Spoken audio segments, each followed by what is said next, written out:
ଦେଖନ୍ତୁ ଯେଉଁ ଘଟଣା ଘଟିଥିଲା 2 ମାସ ପୂର୍ବରୁ ସେଥିରେ ମୋର କୌଣସି ପ୍ରକାର ସମ୍ପୃକ୍ତି ନାହିଁ। ମୋତେ ଥାନାରୁ ଡକାଗଲା।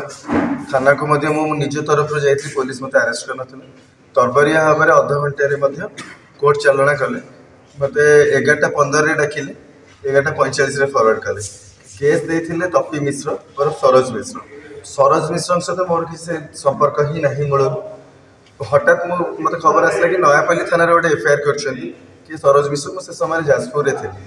ମୁଁ ଯାଜପୁରରେ ମୋର କାର୍ଯ୍ୟକ୍ରମ ଥିଲା, ସେଠିକାର ବିଧାୟକ ମଧ୍ୟ ଥିଲେ ମୋ ସହିତ ଏବଂ ସେଠୁ କାର୍ଯ୍ୟକ୍ରମ ସାରିକି ଫେରିଲି। ଫେରିଲା ପରେ ମୁଁ 8 ତାରିଖ ଦିନ ସେ ମୋ ନାଁରେ ଏଫଆଇଆର କରିଥିଲେ, ମୁଁ 9 ତାରିଖ ଦିନ ଯାଜପୁରରୁ ଫେରିଲି। ସେଠି ମଧ୍ୟ ବିଭିନ୍ନ ଗଣମାଧ୍ୟମରେ ଖବର ମଧ୍ୟ ପ୍ରସାରିତ ହେଇଥିଲା। ଯେତେବେଳେ ଆମେ ଭୁବନେଶ୍ୱରରେ ପହଞ୍ଚିବା ପୂର୍ବରୁ ମୁଁ ତାଙ୍କୁ ତପି ମିଶ୍ରଙ୍କୁ ଯେଉଁ ଏଫଆଇଆର ନମ୍ବର ଥିଲା ମୁଁ ତାଙ୍କୁ ଫୋନ୍ କଲି। ମୁଁ କହିଲି ଭାଇ, ମୁଁ ଆପଣଙ୍କୁ ଚିହ୍ନି ଜାଣିନି, ଆପଣ ମୋ ନାଁରେ କ'ଣ ପାଇଁ ଏଫଆଇଆର ଦେଇଛନ୍ତି? ଆଉ ନା, ଆମ ଫିଲ୍ମ ଇଣ୍ଡଷ୍ଟ୍ରିରେ ଗଣ୍ଡଗୋଳ ଗୋଟେ ହେଇଛି, ମୋ ସହିତ ଏମିତି ଝଗଡ଼ା ହେଇଛି, ଆଉ ସେଠି ତମ ନାଁ ଉଠିଲା ବୋଲି ଦେଇଥିଲି। ଆପଣ ଚିହ୍ନି ଜାଣିନି, ଆପଣ ନା, ଆମେ ଦେଖା ହେଇ କଥା ହେବା। ମୁଁ ତାଙ୍କୁ ଡାକିନଥିଲି, ସେ ମୋତେ ଡାକିଥିଲେ। ଥାନା ସମ୍ମୁଖକୁ ଯେତେବେଳେ ଡାକିଥିଲେ, ମୁଁ ଥାନା ସମ୍ମୁଖକୁ ସେଦିନ ଯାଇଥିଲି। ଆଉ ସିଏ ପୁରା ନିଶାକ୍ତ ଅବସ୍ଥାରେ ଥିଲେ। ସେ ମାନେ ମୁଁ ଦେଖିଲି ଠିକ୍ ଅବସ୍ଥାରେ ନାହାନ୍ତି। ଆଉ ସେ ସାଇକୋ ଟାଇପ୍ର କଥାବାର୍ତ୍ତା ହେଉଥିଲା। ଅଧଘଣ୍ଟେ ଖଣ୍ଡେ କଥାବାର୍ତ୍ତା ମୋ ସହିତ ହେବା ଭିତରେ 15-20 ମିନିଟ୍ ପରେ ସେ କାହାକୁ ବାରମ୍ବାର ଫୋନ୍ରେ ଗାଳି ଗୁଲଜ କରୁଥାନ୍ତି। ସେ ଯୁବକ କିଛି ଆସିଲେ ତାଙ୍କ ସହିତ କ'ଣ ବଚସା ହେଲା। ମୁଁ ସେ ଜାଗା ଛାଡ଼ି ପଳେଇଥିଲି। ମୁଁ ତାଙ୍କର କୌଣସି ପ୍ରକାର ତାଙ୍କ ସହିତ କୌଣସି ସମ୍ପର୍କ ହିଁ ନାହିଁ। ତାପରେ 2 ଦିନ ପରେ ମୋତେ ଥାନାକୁ ଆଇଆଇସି ତା ପୂର୍ବ ଦିନ ମଧ୍ୟ ରାତିରେ କଥା ହେଇଥିଲି। ମୁଁ ଥାନା ଆଇଆଇସିଙ୍କର ମୋର ମଧ୍ୟ ଭଲ ସମ୍ପର୍କ ଥିଲା। ଡାକିଲେ, ମୁଁ ଯେତେବେଳେ ଯାଇଥିଲି ଥାନାକୁ ଅଧଘଣ୍ଟେ ଭିତରେ ତରବରିଆ ଭାବରେ ମୋତେ ଫରୱାର୍ଡ଼ କରାଗଲା।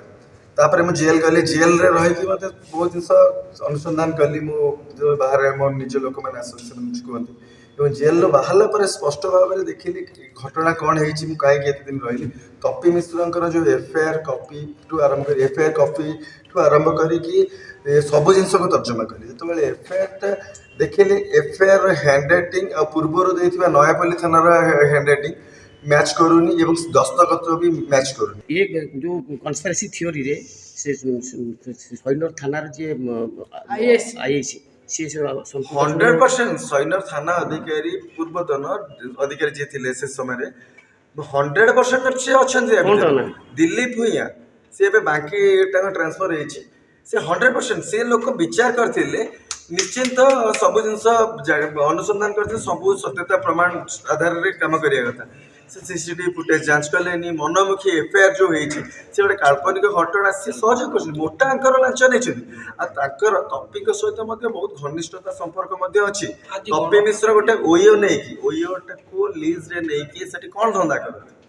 ତପି ମିଶ୍ର 7ରୁ 8 ଜିମ୍ କାହିଁକି ବୁଲନ୍ତି? ଆଉ ତପି ମିଶ୍ର ଆଇଆର୍ସି ଭିଲେଜରେ ରହୁଛନ୍ତି। ନିରଞ୍ଜନ ପଟ୍ଟନାୟକ ପୁଅ ବି ଆଇଆର୍ସି ଭିଲେଜରେ ରହୁଛନ୍ତି। ମାନସ ଚୌଧୁରୀ ବି ତାଙ୍କର ଘନିଷ୍ଠତା। ଏମାନେ ସବୁ ହୋଟେଲକୁ କ'ଣ ପାଇଁ ଯାଇକି କ'ଣ କରନ୍ତି? ଆଉ ଇଏ ଜିମ୍ ଯେଉଁ 7-8ଟି ଯାଆନ୍ତି, ତପି ମିଶ୍ର ଯେଉଁ ଯାଆନ୍ତି ସେଠି କ'ଣ କରନ୍ତି? ତପି ମିଶ୍ର ତ ଏତେ ବଡ଼ କଳାକାର ନୁହେଁ, ତାଙ୍କୁ କିଏ ତ ଚିହ୍ନନ୍ତିନି, ଜାଣନ୍ତିନି। ତ କ'ଣ ଅଛି ତାଙ୍କର?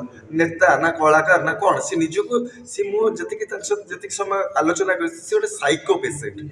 ଆଉ ନହେଲେ ଯିଏ ସାଇକୋ ହେଇନଥାନ୍ତା, 50 ବର୍ଷ ବୟସରେ ତାଙ୍କର ଇନଷ୍ଟା ଆଇଡିକୁ ଯାଆନ୍ତୁ, ଯୁଆଡ଼େ ଦେଖନ୍ତୁ ନା ନଗ୍ନ ଫଟୋ ମଧ୍ୟ ଛାଡ଼ୁଛନ୍ତି। ଯେଉଁ ଫଟୋ ଦେଖିଲା ମାନେ ଲଜ୍ଜା ଲାଗିବା କଥା। ସେ ବୟସରେ କେହି ଏମିତି ନୁହେଁ।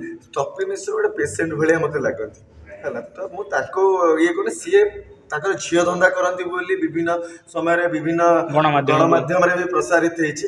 ତାଙ୍କର କାମ, ସେ ବେପାରୀ ଦେହଜୀବୀ, ଯେଉଁଟା ୱାର୍ଡ ହେଉଛି ତାଙ୍କ, ହେଲା, ପୁରୁଷ ଦେହଜୀବୀ ଯେଉଁ କୁହନ୍ତି ତପି ମିଶ୍ର ନିଜେ, ଯେଉଁଟାକି ମାନେ ଏଇଟା ପ୍ରସାରିତ ହେଉଛି। ମୁଁ ଏ ଝିଅ ଧନ୍ଦା କରନ୍ତି ବୋଲି ପୂର୍ବରୁ ତାଙ୍କ କଳାକାର ମଧ୍ୟ ବିଭିନ୍ନ ଗଣମାଧ୍ୟମରେ କହିଛନ୍ତି, ହେଲା। ତପି ମିଶ୍ରଙ୍କର ଯେଉଁ କ୍ୟାରେକ୍ଟର, ତାଙ୍କର ଯେଉଁ କ୍ୟାରେକ୍ଟର ପାଇଁ ମାନସ ଚୌଧୁରୀ ଥାନାକୁ ଦୌଡ଼ିକି ଯାଉଛନ୍ତି।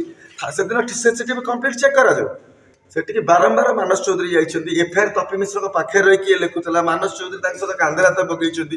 ଏ ଘଟଣା ତଦନ୍ତ କଲେ ନିଶ୍ଚିନ୍ତ ସବୁ ଜିନିଷ ସାମ୍ନାକୁ ଆସିବ। ମୋର କୋର୍ଟ ଉପରେ ଭରସା ଅଛି, ବିଶ୍ୱାସ ଅଛି। ମୁଁ ତ ନିଶ୍ଚିନ୍ତ କୋର୍ଟରେ ନ୍ୟାୟ ପାଇବି।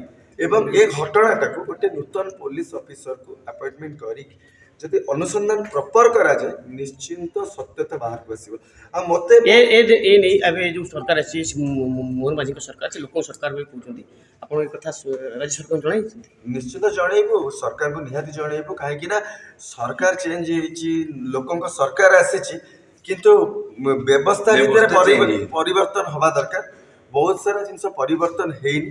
ଅଫିସର ମାନେ ଭାବୁଛନ୍ତି ପୁରୁଣା ସରକାରରେ ଯୋଉ ଅଭ୍ୟସ୍ତ ହେଇଯାଇଛନ୍ତି ଯୋଉ କାମ କରିଛନ୍ତି ସେ ସରକାର ସମୟରେ ଯେମିତି ସବୁ ଘଟଣାକୁ ଚାପି ଦେଇଛନ୍ତି ସେ ଆଉ ଯେମିତି ମନମୁଖୀ ଯୋଉ ଯାହାକୁ ନାହିଁ ତାକୁ ଫରୱାର୍ଡ କରିଦେବା ଚାପର ପ୍ରଭାବିତ ହେଇକି ନିର୍ଦ୍ଦୋଷକୁ ଯାହା ନିର୍ଦ୍ଦୋଷୀ ଲୋକକୁ ବି ଫରୱାର୍ଡ କରିବା ସେ ଅଭ୍ୟସ୍ତ ରହିଯାଇଛି। କିଛିଟା ଅଫିସର ମାନଙ୍କୁ ନିହାତି ପରିବର୍ତ୍ତନ ତା ମାନସିକତାରେ ଦରକାର, କିନ୍ତୁ ଆଗକୁ ଯେମିତି ସାଧାରଣ ଲୋକଟା ସହିତ ବି ନ ହଉ।